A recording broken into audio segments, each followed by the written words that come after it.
Setiap kali makan, pria ini akan memilih hidangan yang paling mahal. Dia tinggal di kamar presidensial seharga 2 juta sehari. Dia memiliki akses eksklusif ke 48 ruang hiburan premium. Namun demikian, dia masih merasa bosan sepanjang hari. Karena hal-hal ini dia sudah bermain selama 1 tahun 3 bulan.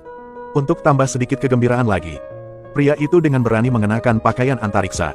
Lalu buka pintu kapal pesiar. Sepatu elektromagnetik secara otomatis terpasang ke lantai. Dan sabuk pengaman kemudian disambungkan pada tempatnya. Pria itu berjalan selangkah demi selangkah ke tepi pesawat luar angkasa. Lalu dia memberikan seluruh tubuhnya lompat ke lautan bintang yang tak berujung. Ini pertama kalinya namanya muncul di luar angkasa. Lihat pada kegelapan yang tidak diketahui. Dia tidak bisa mengendalikan dirinya dan menangis.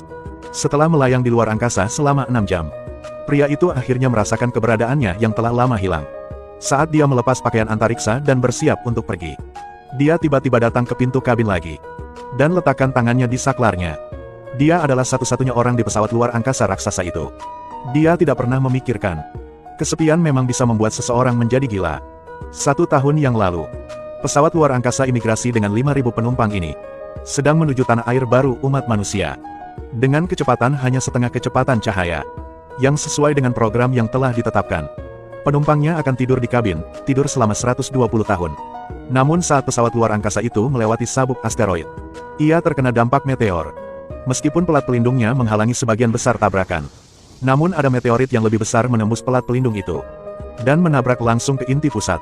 Sistem secara otomatis memperbaiki bagian jadi rusak. Namun penumpang di kabin tidur bernomor 1498 itu tak sengaja terbangun. Di bawah bimbingan program, Jim perlahan terbangun dari tidur nyenyaknya. Dia kembali ke kamarnya untuk berganti pakaian dengan hati-hati, untuk bersiap bertemu penumpang lain. Tapi ketika dia mengikuti instruksi, pergi ke kelas dan nonton pengenalan tentang planet-planet penjajah. Tapi dia mengetahuinya, di ruangan besar ini hanya ada dia sendiri. Jim dengan cepat berlari ke aula tengah pesawat luar angkasa. Tapi tidak ada seorang pun di sana juga. Dia sadar ada yang tidak beres dengan situasinya. Jadi dia pergi ke jembatan untuk mencari kapten untuk memahami situasinya. Tapi pintu ke sana tertutup. Dan Jim tidak bisa membuka pintu tanpa izin. Melihat tidak ada harapan orang yang selamat, dia segera pergi ke observatorium untuk menanyakan kecerdasan buatan. Jika tidak bertanya, tidak akan dia tahu. Pesawat luar angkasa ini memiliki sisa waktu 90 tahun lagi untuk sampai tempat tujuannya. Jim sangat ketakutan sehingga dia segera menghubungi perusahaan impor CU. Namun butuh waktu 19 tahun agar berita bisa dikirim kembali ke bumi. Sampai dia menerima balasan. Itu adalah cerita 55 tahun kemudian. Melihat hal tersebut, Jim langsung merasa tercengang. Dia berjalan-jalan di pesawat luar angkasa, coba untuk memahami situasinya saat ini. Saat ini, dia tiba-tiba melihat seseorang di bar. Jim dengan senang hati pergi untuk melihat. Baru tahu itu robot. Setelah minum beberapa gelas anggur, Jim memutuskan untuk menerima kenyataan. Hari-hari berikutnya, dia mulai berusaha memperbaiki rumahnya yang tidak berfungsi. Namun, kenyataan ada di depan matanya. Jika gudang yang tidak aktif, itu hanyalah sebuah wadah. Tidak ada cara untuk membantunya kembali ke hibernasi. Sangat cepat 8 bulan telah berlalu. Perasaan segar awal telah hilang. Jim benar-benar depresi. Kesendirian membuatnya gila. Dia bahkan ingin melemparkan dirinya ke udara untuk mengakhiri rasa sakit mental ini.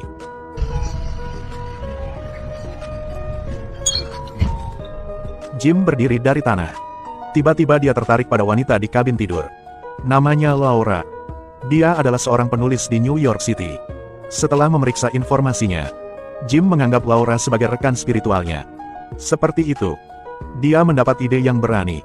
Jika dia bangunkan Laura juga, apakah dia tidak lagi akan menderita seperti ini? Setelah perjuangan mental yang sengit, Jim telah memindahkan kotak peralatannya keluar. Dia membuka ruang hibernasi dan letakkan chip itu di sana. Kemudian, gunakan obeng untuk menyodoknya dengan lembut. Kabin tidur langsung mengalami korsleting, dan secara otomatis membangunkan penumpang wanita di dalam. Melihat Laura perlahan duduk, Jim dengan cepat mengemasi barang-barangnya, kembali ke kamarnya. Setelah Laura bangun, Jim berpura-pura menjadi korban lagi, dan beritahu dia situasi saat ini. Saat mengetahui masih ada 89 tahun lagi, emosi Laura langsung kehilangan kendali. Tetapi, bagaimanapun, Laura adalah orang yang berpendidikan. Hanya butuh 1 hari baginya untuk mendapatkan kembali kewarasan. Dia mulai membuat rencana latihan secara ilmiah. Untuk memastikan dia akan hidup lebih lama. Dia juga coba menunggu sampai semua orang bangun. Hari-hari berikutnya, mereka mulai memahami satu sama lain. Tinggal sendirian di pesawat luar angkasa yang besar gitu bisa menjadi siksaan.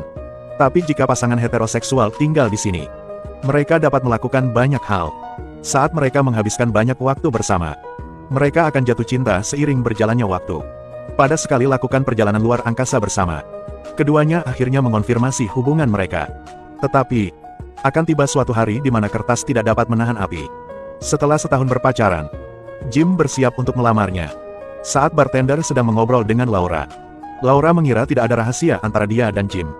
Tapi kata pelayan itu, awalnya Jim membutuhkan waktu beberapa bulan untuk memutuskan membangunkannya dari hibernasi. Dengarkan di sini. Laura langsung merasa pusing. Rasa bahagia dan penderitaan yang dia bayangkan ternyata merupakan penipuan yang direncanakan dengan cermat. Hari berikutnya, keduanya bertemu saat makan. Bisakah kita bicara? Malam itu, dalam mimpi itu Jim membuka matanya. Dia melihat Laura menatapnya dari kepala tempat tidur. Sehari setelah itu,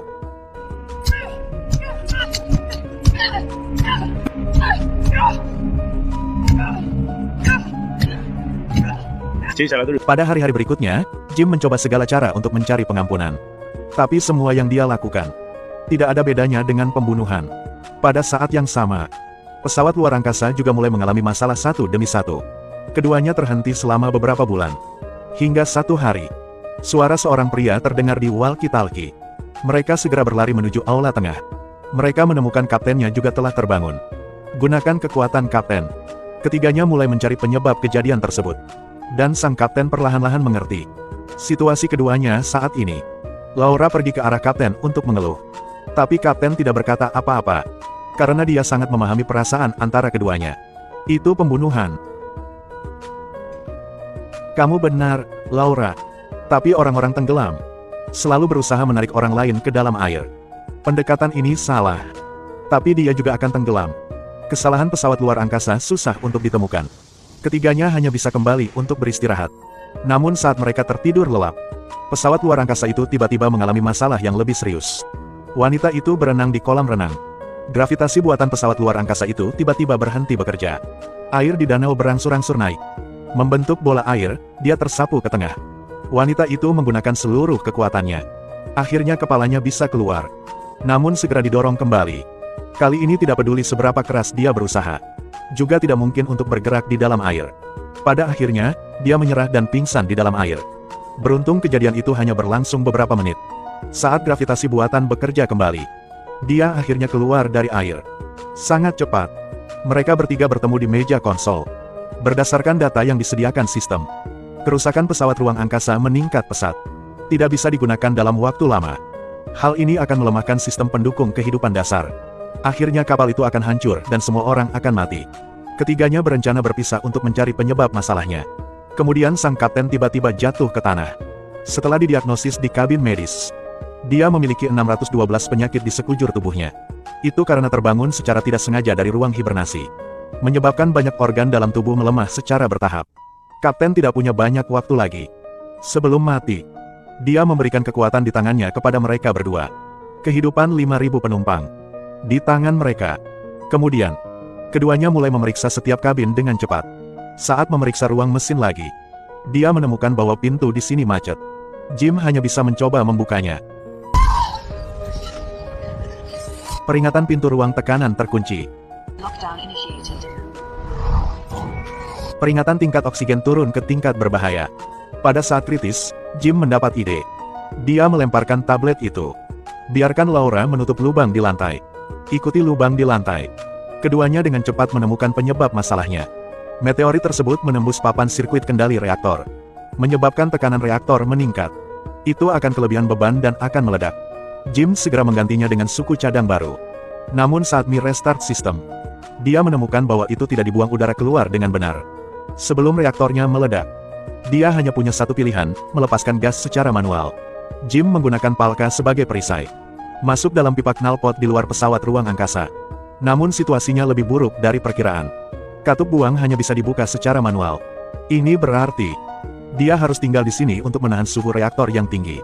Hadapan kata meyakinkan dari Jim yang berulang kali. Laura menarik saklar knalpot.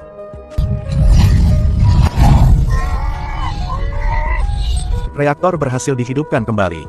Tapi Jim juga terlempar keluar dari pipa. Dan terbang menuju ekor roket. Melihat jarak semakin dekat, Jim melemparkan palka di tangannya. Dan manfaatkan reaksi tersebut untuk berbelok dengan sukses. Tapi pakaian antariksanya rusak parah. Sebelum oksigen bocor keluar, dia dengan tulus meminta maaf kepada Laura. Sangat cepat, Laura bergegas keluar dari pesawat luar angkasa. Aku datang untuk menyelamatkanmu. Jim. Melihat Jim hendak terbang keluar angkasa. Pada saat kritis, Laura meraih sabuk pengaman di tubuhnya. Dan berhasil membawa Jim kembali ke pesawat luar angkasa. Namun, setelah diagnosis medis, Jim dipastikan meninggal. Pembedahan diperlukan. Persetujuan pengawasan medis juga diperlukan. Pada saat ini, lengan kapten memainkan peran penting. Laura menggunakan kekuatannya.